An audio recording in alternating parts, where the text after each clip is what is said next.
welcome back to the UKLC as woo, had a bit of stereo stuff going on in my ears there. How you doing? Yeah, it was a bit weird for me as well. I'm doing good. I'm hyped for this matchup.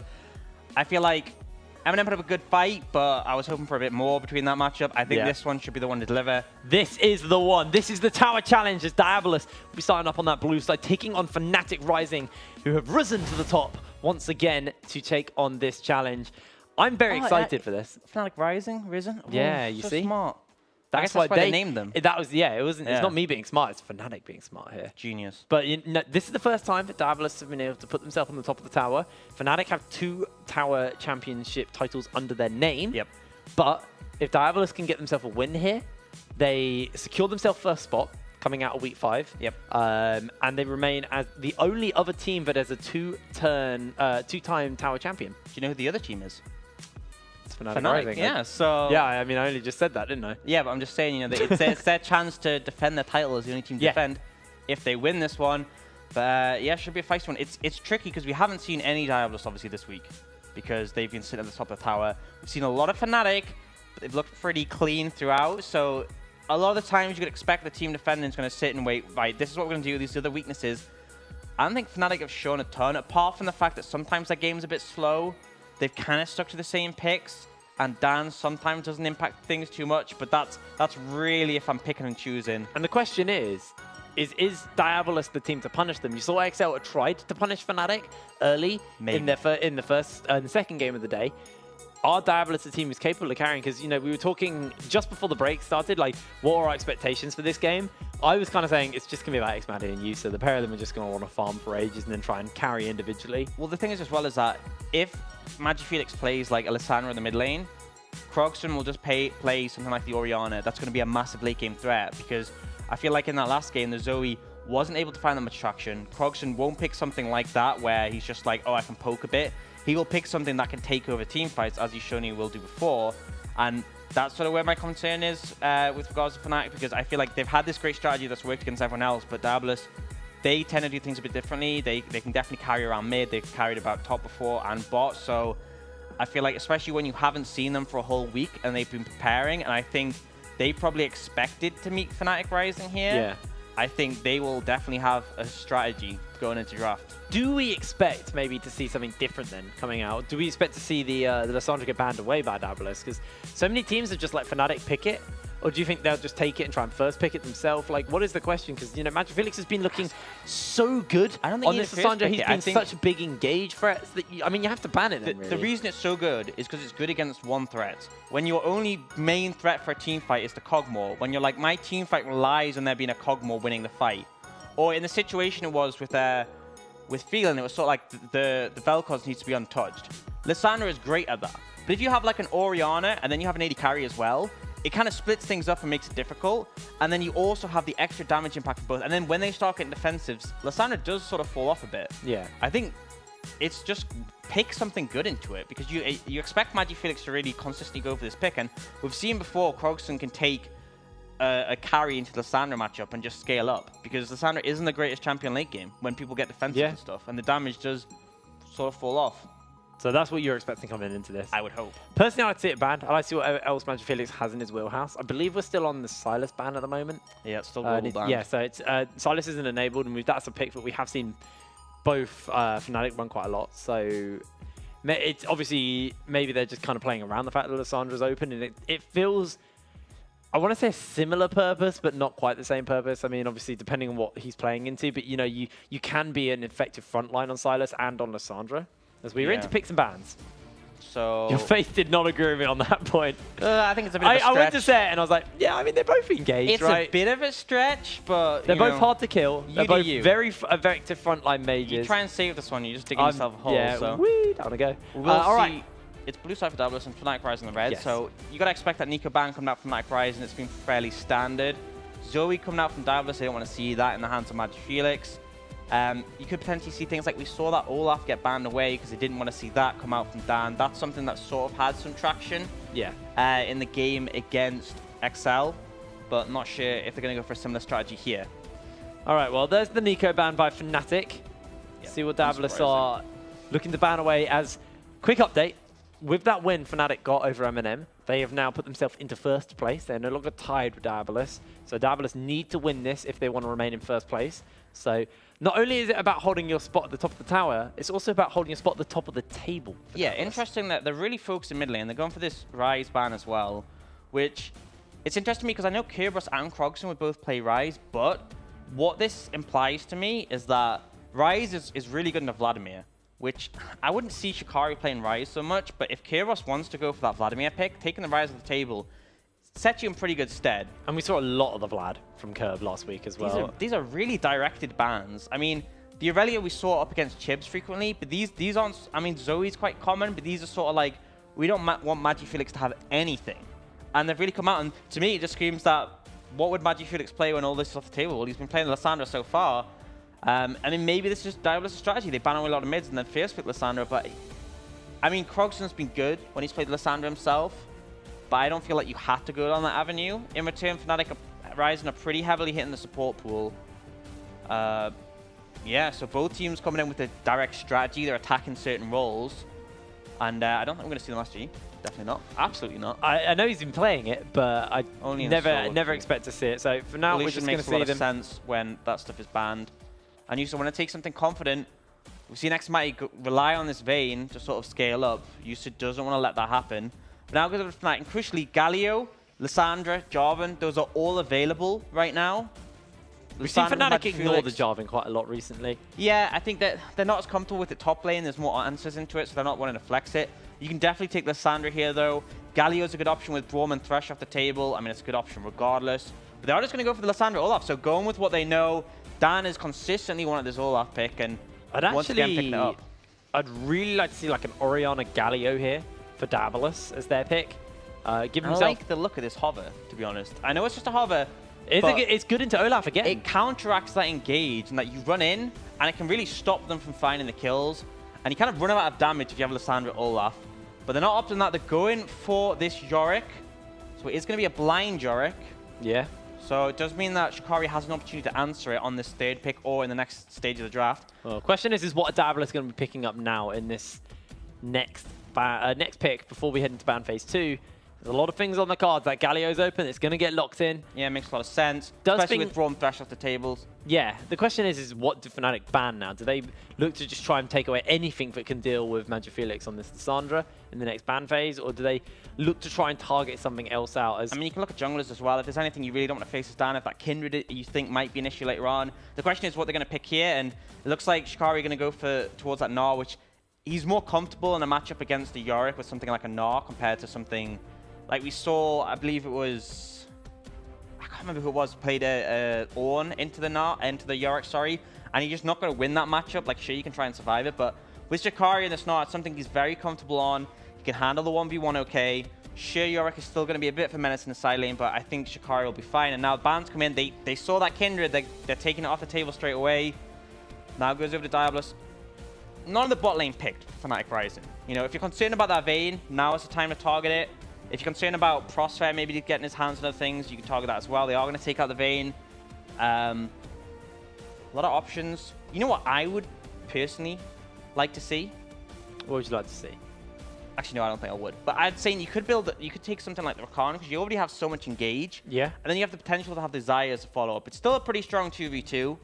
And Rakan, although it did get some nerfs, is still in a decent position. I mean, Rakan can struggle into the Galio because he jumps in and just gets taunted. So maybe my pants...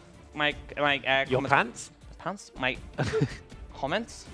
I don't know how I got to there. Yeah. Plans, completely muted, but at the same time, I think the lane's still playable into Galio. You just can't go in. Yeah. So just don't go in. You just do half what Rakan does. Maybe I'm just thinking too far ahead. Maybe this would be a really int to go the Xayah Rakan, but either way, we still have the bot lane to pick up Mystique's do it, and Turbo int was the, yeah, that was I think was the word thrown around. Now goes over to Matty's pick, which, I mean, you could go for support or AD carry here. I feel like I would lean towards support since you sort of know what the bot lane composition is, and then you can have an AD carry who, because you might need a lot of safety up against what Diabolus pick in their mid and jungle. And they are going to go for that Alistar, which offers a lot of engage as well. So similar to the Rakan, is probably in a better state right now. But actually, no, they switch out for the Trist. They go for the Trist. So that's why we don't talk about hovers, dude. They switch it out. Trist is something that we've seen Xmighty play in the past. Yeah. We've seen him play a little bit within this tournament as well. Yeah, I'm curious to see how he's going to perform on that. It does mean he does want a bit of time to get some scaling going for him, but now looking towards what Diabolus want to put in their jungle and in their mid lane. That Orianna was open, which we were saying was actually fairly good. Orianna used to just take... Yeah. Yeah. I'm just going to say that's what they should take. The Tristana is pretty good against the Galio Jarvan because you can jump out the thing, but if the Shockwave's there as well, it's pretty promising.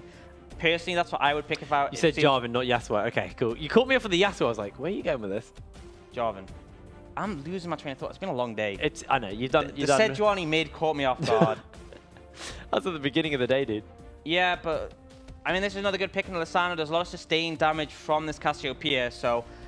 When we're talking about the late game threats, that is a Cassiopeia, right? That absolutely has a late game threat. You have that Yorick as well, which is a menace in the side lane, and it means that Fnatic Rising, they might feel things in a bit of a timer because their front line is going to get shredded pretty quickly if it gets later on and this Cassiopeia is putting out those Twin Fangs. All right, well, Fnatic looking to lock in their last champion. You didn't get fully trolled. They actually do end up locking in the Alistair, just I don't know why they a little bit later at time. I think they wanted time to think and figure out what the rest of Diabolus' roster was before they committed fully to the Alistair. I do want to have a look at what with the team comps are here, because I'm a little confused on what Diabolus' game plan is. Obviously, you've got Curb as a split push threat. You've got an effective team fight with the Galio and Jarvan, and then you can obviously have a lot of follow-up damage with the Lucian and Cassiopeia. But where are they really aiming for here? Is it just going to be a 1-3-1, or are they actually going to look for Death Bowl and just Curb doing Curb things? It's 4-1 more. You want 4 members together than the 1. It's hard to engage on that composition because when you go in, you're risking getting taunted. There's a Cataclysm, there's the Miasma and the Petrifying Gaze. There's a lot you have to deal with to engage on that, but also the late game is pretty stellar. Lucian isn't the greatest late game carry, especially compared to Tristana, but backed up by Cassiopeia, they're going to pump out so much damage. And on the other side, it's the same again for Fnatic. They want to play this composition that excels in the mid game. They just want to find the right target and just cut them down. But I think in this game, more than the other ones we've seen, there is something on the side of Diabolus that can answer that. All right, well, looking at predictions, looking at the champ select and what's been picked in here, the rosters for the teams, what are you expecting? Who are you pegging to win this game? You know, I'm gonna go for a curveball. I'm gonna say Diabolus here because I think I've gone curveballs all day and they haven't worked for me at all. Yeah. I think they've got more tools at their disposal to sort of handle things. I don't think it's gonna be clean, but I think that favors them because if things get a bit messy and go later on, then that Cassiopeia is just gonna get stronger and stronger and stronger. And we've seen Krogston be a monster on these mages, so I think they have a good shot. Alrighty, well, we'll be asking you guys fairly soon for your predictions as well over on Twitch to let us know who you think's going to take this win. So when that vote goes live, I'll let you know and you can let us know. So Scoundrel's going Fnatic. You've gone for Diabolus. Yep. I guess I'm the tiebreaker here. Well, what are you choosing? I'm gonna go Diabolus. You know, I've been throwing curveballs all day. It's not that I'm against Fnatic, by the way. I've voted constantly against them all day, but actually, I'm gonna go for Diabolus. So, I mean, one of us is gonna be right. Yeah. Maybe 2 of us. I mean, could be. That would be the beneficial situation for us if both of us are correct. Yeah. So let's hope for that. Because then we can call it Scoundrel, who's left early, and be like, hey, mate, you were wrong. Yeah, or we could just lie to him and just not tell him. yeah, and they'll come in tomorrow, come in next week, and then see the the T-shirt. We'll just hide it. We'll just, you know, we'll sort something out. Yeah. He doesn't have to know. He doesn't have to know. Well, but you guys will know if you keep watching, because we will be getting into game shortly. Oh boy, long day. Yeah, I mean, we had a great start to the day. The Fnatic XL game was really, really fun. But let's have a little look at our rosters. Kerberos, Monkeys, Krogston, Yusa, and Hado for Diabolus. They'll be starting up on that blue side. And for Fnatic, Rising is Shikari, Dan, Felix, X, Matty, and Prosper. Yeah, you may have been mistaken before. It is not Shogun who is the jungler for Fnatic. It's Dan. We will be flying onto the Rift. Yeah, we're flying onto the Rift for our 4th and final game here of Week 5 of the UK League Championship. This is the Tower Challenge. This is what it is all about. Can Fnatic regain control of that spot at the top of the tower? Or will Diabolus remain in command and remain at the top of the leaderboard if they can find this win? Yeah, absolutely. So, big things to look for. I want to see Yusa and Hado get pressure early in the bot lane. They have the stronger level 1. Alistair doesn't really offer much pressure early, and Trist is a bit weak at that point. And then I want to see the matchup between Dan and Monk is a big one for me. Both of them have junglers that have the potential to make things happen early. The Jarvan obviously has good gank with that knock-up. But the issue is, if you overcommit and you get counter-ganked by that Olaf, there's no way of getting out again. Yeah. I like that's my input to that, by the way. Well, it's better than a no, so I'll take it. Well, I've kind of, you know, I understand that you're normally the one who's right on these points, not me. You know, I like that you now know your place. I understand. All right, well, pretty standard start here. You can see Dan is soloing out his blue buff. One of the bonuses of Olaf is pretty...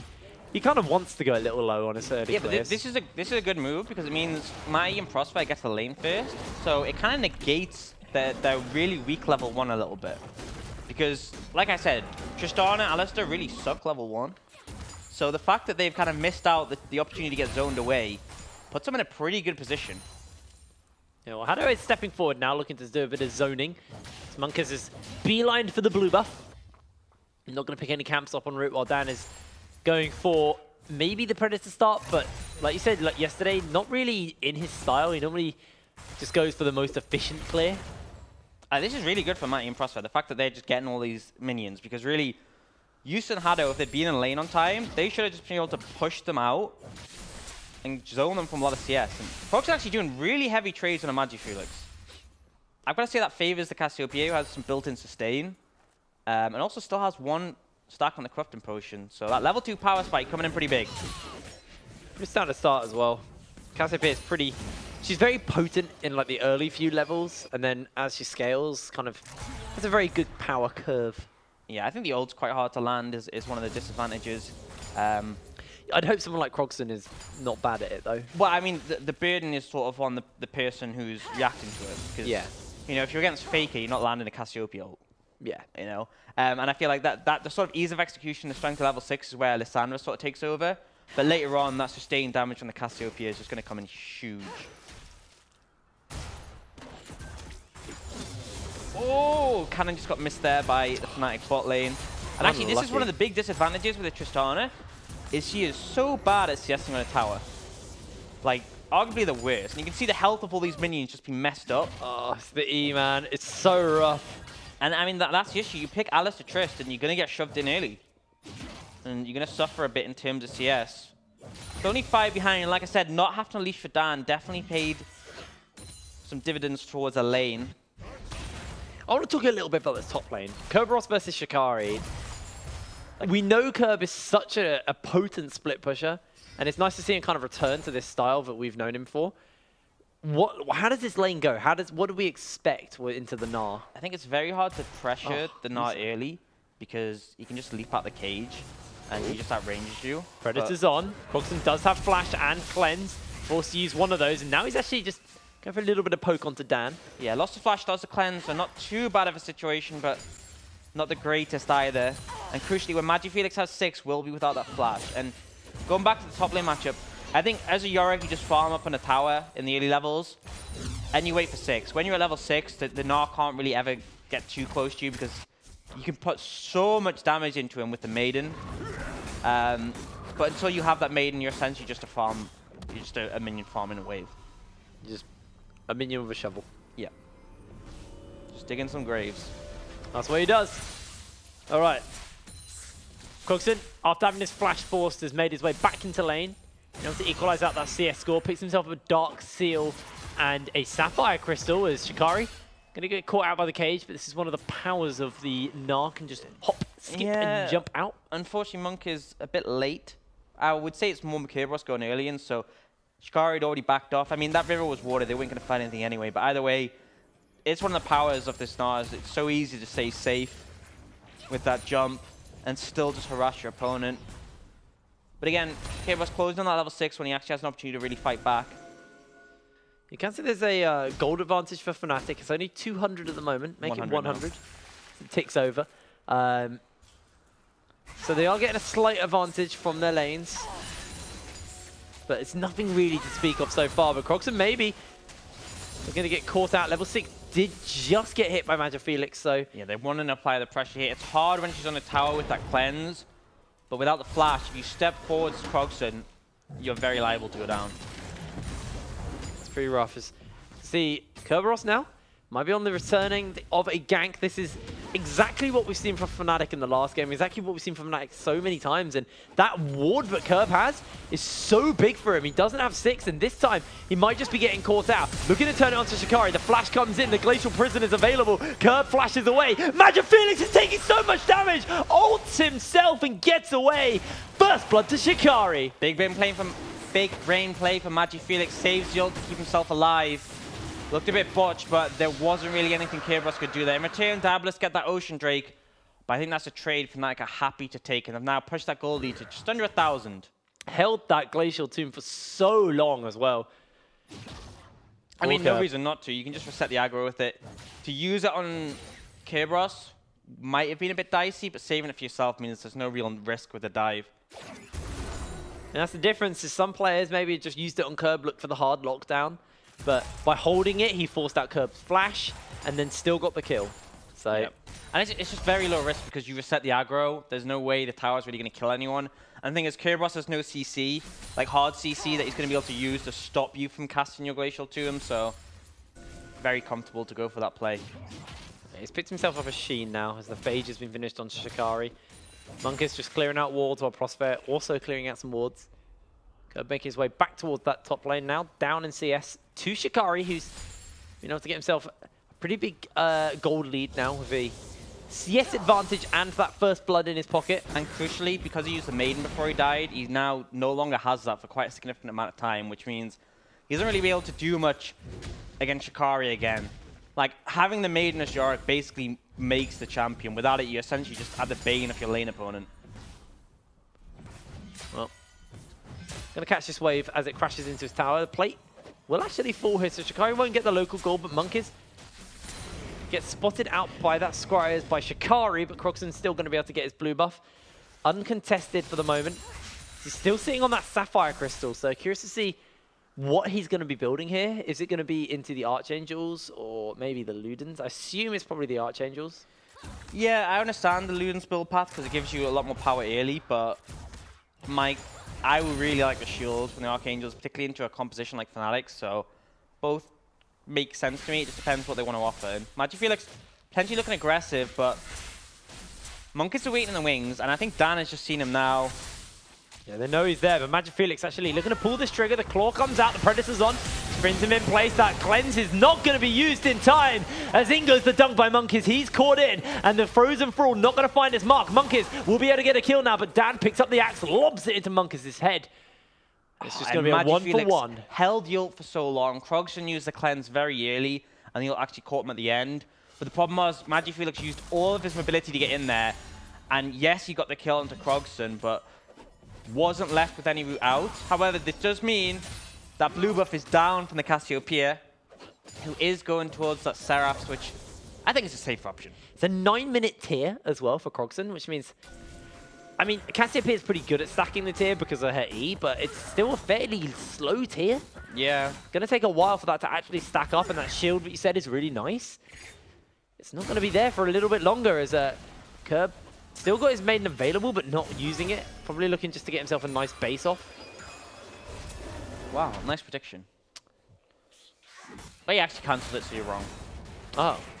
I think he's worried about what Shikari can do. Yeah, I think he's at a point where he can't really apply pressure, and if your Maiden's just there, it's just going to take damage from Shikari and essentially be useless. But Krogson walking up pretty aggressive here. Has got Haddo and Monkus waiting around.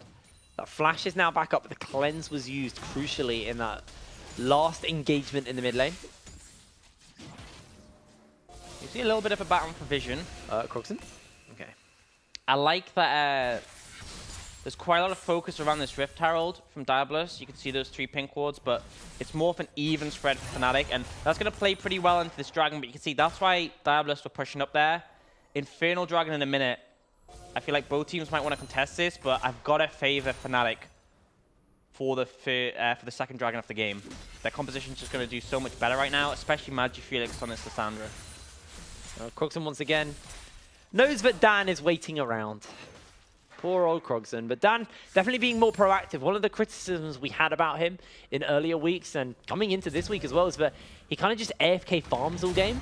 This time, that's not the case. He's being a lot more proactive. He's really done a good job to get Magic Felix comfortable in this lane. And now, looks to find out Krogston once again. Shikari finds himself the kill, and this will be a Rift Herald for Fnatic. So I don't really know how Krogston got there or why he was there, but... He even flashed. Yeah, that was a really bad position to be in, and it's essentially giving over this objective for free, and now Diabolus aren't even going to be able to take the dragon in return, so... Good moves from Fnatic to punish him, but you got to question what Krogston was doing there. Teleport's coming in. Fnatic might just be on the receiving end of a little bit of trouble. It's Curb going for the dragon. They decided to go for this aggressive play, and it means that Fnatic can get potentially that tower top. They are heading up there. So they trade first tower, but they will get this Infernal Dragon. To be fair, I think it was probably going to go down either way. Dan had that Rift Herald. Yeah. Curb had no way to interrupt it, so I think it's actually not a terrible call here by Diabolus to go for this. But now you can see Curb's been forced to base. Tower pressure will start to get asserted by Diabolus in the bot lane. Gold. Shikari starting a snowball. Yeah, absolutely. Already got that bounty. And Houston had it trying to put pressure bot lane, but CS very even in the bot lane, and it feels like there hasn't been too much pressure there. It's really been about this top side for Fnatic, and they actually managed to get a second tower with that Rift Herald, which I don't think Diabolus calculated that when they went for that play. All right, well, Monk is going for an invade. Krogston helping him. Going to pick up that blue buff. Has been spotted out on a ward here by Xmaddy and Prosper. See if they're going to try and take it away. Might actually get it. No, he won't. Close. But no cigar. He doesn't manage to pick up that blue buff, and Krogston will take it away, but it's still a small consolation prize when Fnatic were able to get 2 turrets on that top side. Cleaver, Ninja Tabby's longsword, picked up by Shikari into the Stinger and the Sheen of Curb. That's got a sting. It's not the way I think Kerberos wanted it to sting, though. No, I think it's stinging for Shikari having the item advantage. And now, because that top lane's been shoved in so far, he's going to be able to shove the lane in. No towers to stop him from doing that, and then he can roam wherever he wants. So, kind of frees up Shikari on that map, who also has that TP available while Kerberos does not. All right, Krogston's getting all the blue buffs right now. Yummy. I don't think a blue buff is yummy. It's like stone. It's going to be a good feeling when you get it, though. Yeah, I wonder, is it like just having a really good, like, drink on a hot day? Is it, like, refreshing? Maybe. You just feel full of energy. You got to, you know. Who really knows? Krogston actually managed to find a CS advantage over Magic Felix. I think a big part in the fact that Magic Felix has been very roam-focused. Yeah. Just get a quick look at the vision there, and both teams not pushing too much past the river. Apart from on that top lane, obviously, where Shikari, having taken down those 2 towers, can go where he pleases. I think this is one of the things we've seen from Magic Felix is no one else in the UKC in mid lane wise has been quite as potent on the map and effective with these constant like rotations, and he sets up so well for the team. The synergy of the Fnatic Rising squad has been really, really clean. It's actually been something that's been improving across the weeks. They've been getting better and better at playing around their players. There were questions about Magic Felix coming into the split when we first saw that he was on the Fnatic roster, because a lot of people know him as a player who typically doesn't have the best showings, but Krogston here might just be getting caught out. In comes Haddo. They're looking to dunk him down, though. Monkeys forced the ulti out of Magic Felix for the moment. Now throws in the Glacial Fissure, but he's caught in with 2 members, and he is just going to go down. Dan finds himself yet another kill. 2 members of Diabolus are going to fall down. Yeah, and Krogston just over-aggressive. He wins the 1v1 against Magic Felix, but crucially, Magic Felix is the one with the support, and he goes down, and in the end, baits Monkeys in too, so quite a big overstep from the Cassiopeia there. Curb has no ulti, so this tower is just going to melt. And Yusa just pretty quiet game. He's picked this Lucian for the lane pressure and just hasn't had any lane pressure. He's got himself a 4 CS lead, which Xmaddy's going to be able to catch up on in no time. Xmaddy now building towards that Infinity Edge. Should be closing in on the item as well. Yeah, and it feels like the top side of the map has just really been falling apart a bit for the side of Diabolus. Losing those 2 towers top, that tower mid as well. Krogston 0-3, and yes, Cassiopeia scales well, but you have to get to the late game. Well, Pickaxe Zeal, and BF Sword, 4x Maddie. He's going for the thrift shot build. It's a bit of everything. And Magic Felix, not going to take that claw. Yeah, I would be questioning his decision making if he did. And he's not been making bad decision making at all, really. Yeah, it's been pretty solid. And that's one of the things with the claws. You can throw it out. You don't have to follow it. But it does obviously threaten the other side. You throw it out. If it hits someone, you have to go. True. You're correct. And we do see the Triforce picked up by Kerberos there. Eventually. Eventually. They're still a long way from being the sort of dominant Yorick split push that he'd hoped to be.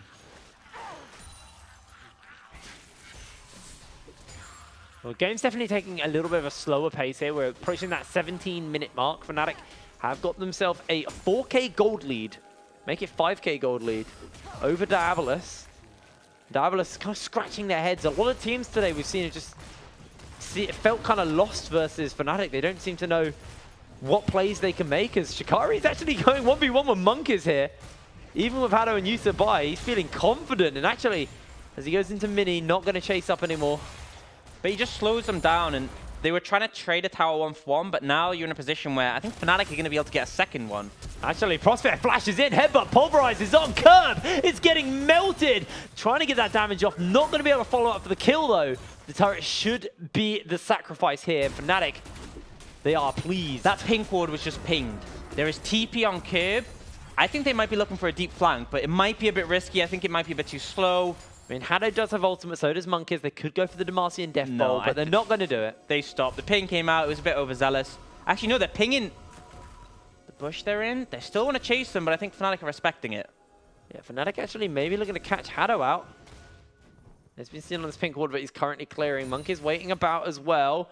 Hado, bated breath here. In comes the team. The headbutt pulp was on. The taunt is going to go down. Ragnarok is on. Teleport's coming through. And Fnatic find themselves a kill as Magic Felix is now looking for Yusa here. Curve is going to get caught out, and Prospect takes him down. 2 quick kills for Fnatic.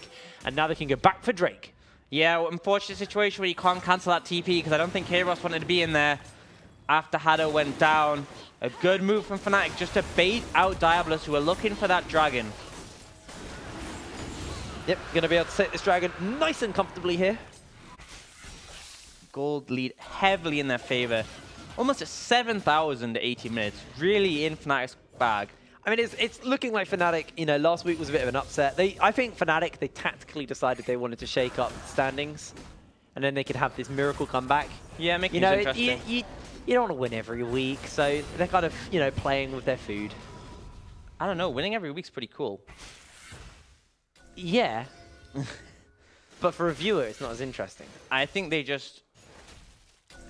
had some issues with their play, and they've really started to rectify them, because they seem a very clean and coordinated team. I said it yesterday, you win more from your losses than you do from your wins, and... You mean you learn more? What did I say? You said you win more from your losses. You do, because you learn, and then that then translates into winning. You see? Not necessarily. There's a lot of teams who just lose. Yeah. I'm not going to name names. Yeah, well, let's move on. We do see the Frozen Mallet coming out from Shikari, and that is not fun to play against, not Frozen Mallet, because you can just run you down. Yeah. Things aren't looking great for the Diabolus side. We still have that Cassiopeia, who's going to be problematic later on. Has that Seraphs going towards the Leandries. But right now, it's really Fnatic's game to control. It's always quite funny watching Galio execute a minion with his Colossal Smash. Minion just goes flat. Like, feels bad for it. I mean, they're animated bits of cloth, it's fine. Wow. Poor minions. Not even respected by you. I don't know what happens to their weapons. They just disappear. Yeah, you would think there'd be so much clutter on a Summoner's Rift after a game, just with all the minions dying and stuff. Yeah, well, imagine if like all the minions did just always stay there. Yeah. How messy. Your frame rate would get progressively worse. Yeah, and if champions, when champions died, their bodies stayed there as well. It was just permadeath. Well, you know. I guess this game would already be over then. Yeah. Well, I guess Yusa would still be alive. Yeah, Yusa's holding out fast for the moment. Anyway, 20 minutes on the clock here. Fnatic having this Baron dance, and Diabolus just really don't have an answer currently.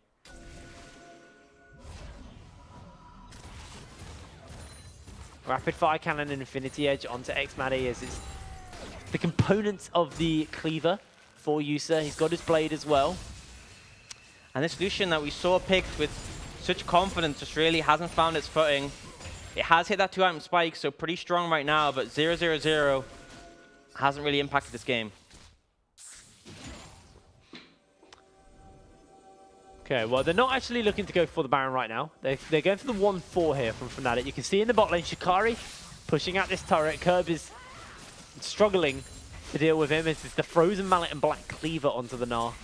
Just infinite kiting and fighting available to him. But now Fnatic are turning their attention towards this Baron buff. Just clearing out their vision. They're going in and out, making sure they constantly have control of that objective. And you can see the Hex Flash by Prosper goes in towards his team. Doesn't want to go in towards the enemy team right now. Yeah, they're just baiting around the Baron, trying to get vision control. Hopefully get someone with Diabolus to step up, but they're fine with the game going a bit slower now. There's not as much of a reliance on closing things out faster we've seen in some other games. Yes, the Cassiopeia is going to be strong later on, but with a 6k gold lead, Fnatic have a lot of time.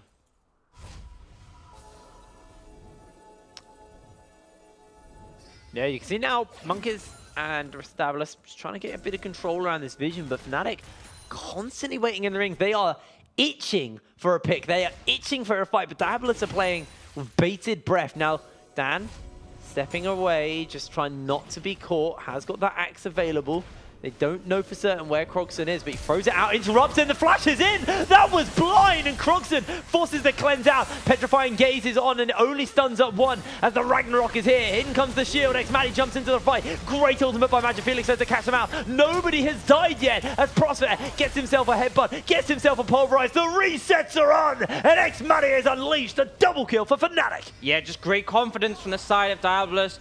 From Fnatic, and they find Krogson sleeping in the bush, and now they're going to look to take that Baron. That was blind, by the way. I guess so much confidence. I mean, you get the vision from the Q, but like... Yeah, I guess they knew he hadn't left the brush. I guess they just guessed he hadn't left the brush. It must have been a lot of confidence from them. All right, well, this is going to be Baron at 23 minutes over to Fnatic. 3.5 minutes to work with that as Curb finally gets himself a tower. Let's have a little look at that fight once again. So they see them go in, and I think they still have vision when he starts a recall. Yeah, that's it. He still has vision when he starts a recall, and he knows he hasn't left the brush, so... He gets good timing with it, though. But just Krogson, there's no reason to recall there. No reason at all. The Petrifying Gaze would have been good if Ragnarok isn't an ability. Yeah. He survives for a long time, but Mighty now jumps in, and then it just resets City. Bit of a fail flash from Mighty, but it doesn't really even matter. Rapid Fire coming in clutch there. Yeah, 2 quick kills over to Xmatty. Feeling pretty comfortable. As back on to the Rift, back into live. Fnatic. In a powerful position. Their front line is really tanky. Good damage out and items coming out from Xmatty. Welcome back. It's not looking great for the Diabolus side. It was nice of Curb Ross to welcome us back there. Welcome back. Appreciate it. When's he going to come back in this game? At this rate, never. Yeah. Shikari is just able to zone him. 2-level advantage. The Cleaver Mallet is just such a potent combo. Yeah. Now he's building towards his Stone Plate. It's going to get even rougher for him as Fnatic has started out the 1-3-1.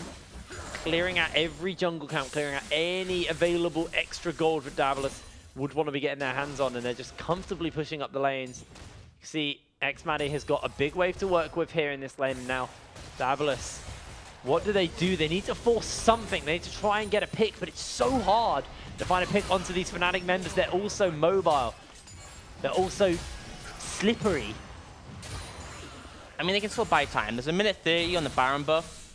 If they hold the base, they're going to be in a decent position. Are they? I mean, better than if they lose the position, base. yeah. Yeah. I mean, the thing is, once the Baron's off the table, it's quite hard for Fnatic just to force on a tower, especially when you look at the likes of, you know, the Cassiopeia and the Galio. Diving them can be a bit dicey. Fnatic want to crack the base on this push, so if Diabolus can hold out, it'll be all right, but right now... Krogson been sent to deal with Shikari. 1-3-1 is on, and Curb They're going to find something onto Magic Felix, gets rooted up by the W. Yeah, so we will see. Still that 1-3-1 coming out, well 3-1-1, but They haven't quite found the damage in the tower, but X might actually get chunked out pretty heavily by Yusuf. Finally, some confidence from this Lucian. Yeah, he does a lot of damage, but not enough to kill him. There's too many members around, and Yusuf can't commit. But crucially, that'll force him back. And Baron buff is coming to the end, so Diabolus, yes, they're 9k gold behind. Yes, things are looking dire, but their base hasn't been broken yet. Yeah.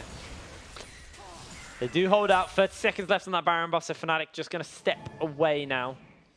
Curious to see what they're going to go base and buy now with the last of this Baron. It's a long time before the next Baron. Elder's off the table for another 9 minutes.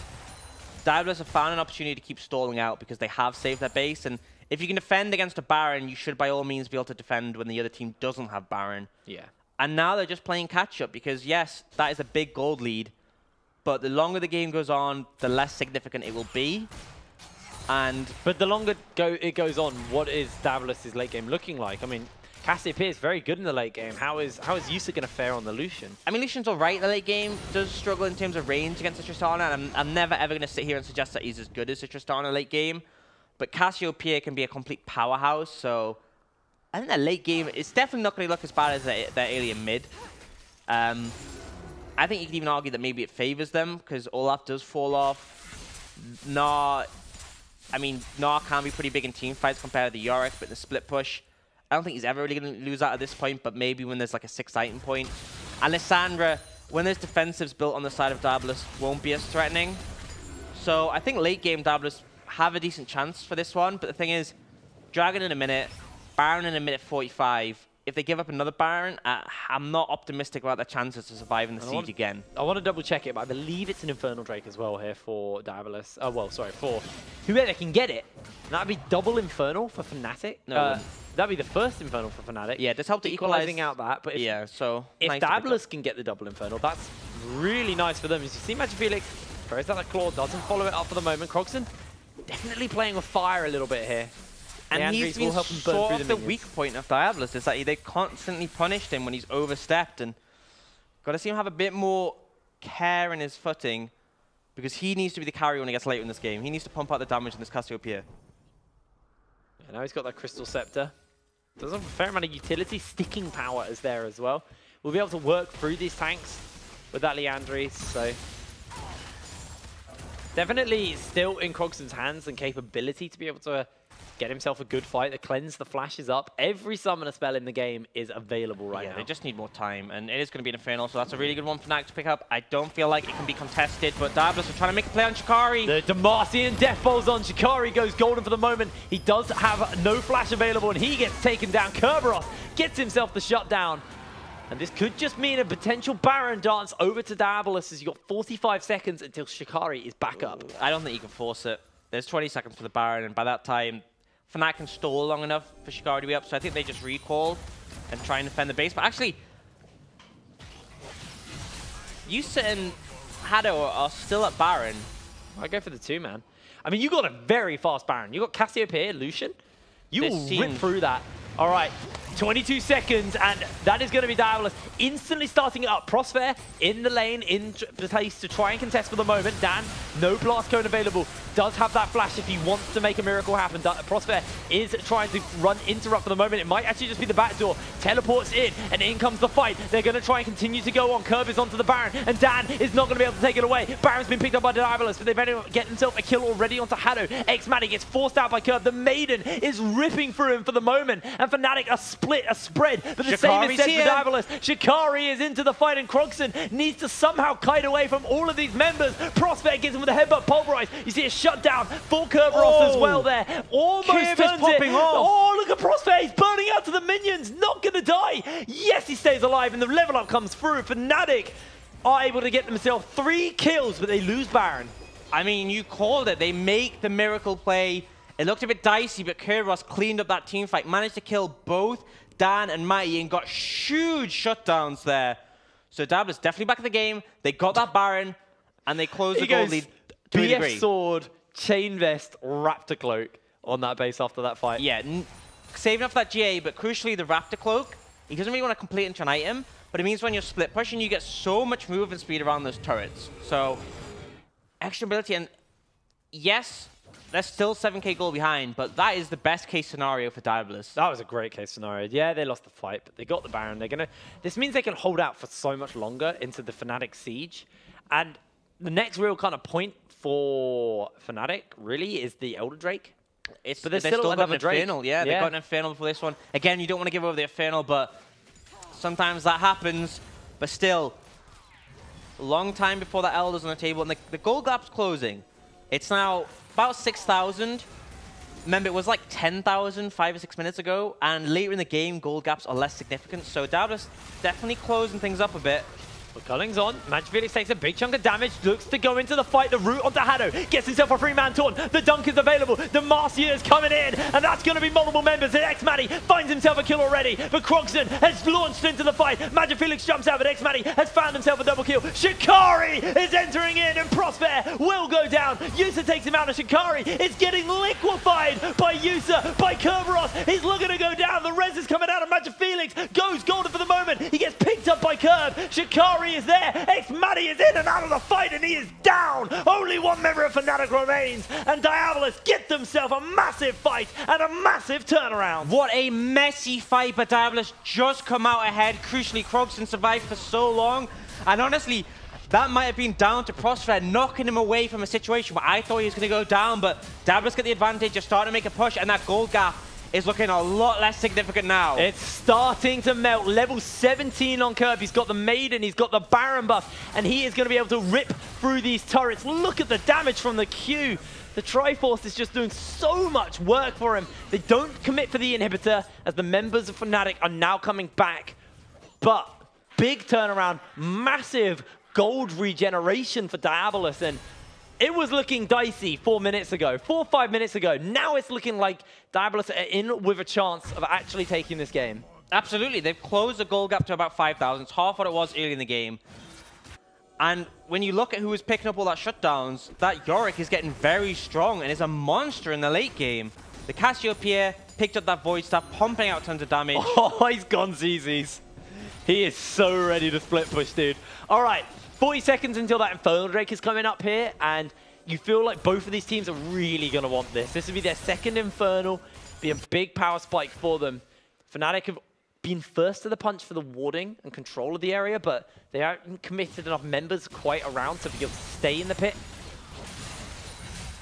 Yeah, so Diabolus going to push a lane at mid and then rotate over. They might just... It's 15 seconds, so Fnatic should still be able to move down. But you can see they are playing way more tentative now. Fnatic no longer confident. The Olaf and Gnar are way less significant. Yeah, the burn just did 1/3 of Shikari's HP. Culling's coming down as well. X-Matty is actually taking a fair amount of the brunt of that. Prospect gets half HP. I think they just have to give it up. I think they've lost presence on that dragon, and their front line just isn't strong enough anymore. They really need Matty to carry. But the thing is, on the other side, Kerberos is a massive threat. Croxton is a huge threat, and Yusa is still putting out a lot of damage, whereas it has to be the X-Matty show on the other side, and one member against 3 can make things dicey, because Felix and Shikari just don't really have the damage in these team fights. All right, 1 minute 20 until the Baron Nashor is up again. This could be another really big point. We saw such a big fight come out there. Fnatic lost their grip on the game from that one fight at Baron buff. Void Staff has been finished up onto Croxton. He is getting into a dangerous territory, a scary territory, that late game area that you were talking about. Level 17, the Essence Reaver, the Blade of the Ruined King, the Black Cleaver, the QSS is all in Yusa's pocket here. X-Matty not opting for a QSS, going towards the I think there's limited amount of things to QSS. I'd assume a Bloodthirster, he could go for the Essence Reaver, but it might be a bit too aggressive. But he literally needs to 1v9 for his team right now. Because, I mean, his front line can do all they can, but they just don't have the damage to shut down the members of Diabolus, who are pumping out so much. And now with Baron on the cards in 30 seconds, double Infernal on Diabolus now with double Ocean. They have just double the Dragons for Fnatic. They're in a really solid position for this. Now, Shikari will have his teleport coming up. Curb, recognizing that, placed the ZZ Rot down as far away as possible to force Shikari to go deal with it. So he could get the inside track and at least be with his team, so he doesn't have to fall prey to the missing teleport for himself. But it looks like Diabolus want to get a little bit of poke and prodding off before they go for the fight. Crucially, look where MagiFelix is. He wants a flank. He's waiting in base with home guards. That's how they're going to try and win this game. Question's going to be, will they be able to make it work? Because it's late in the game, Yeah, and Croxon and Yusa have a way out of CC. Predator was used. You see both of the teams are just splitting the map on the opposite side.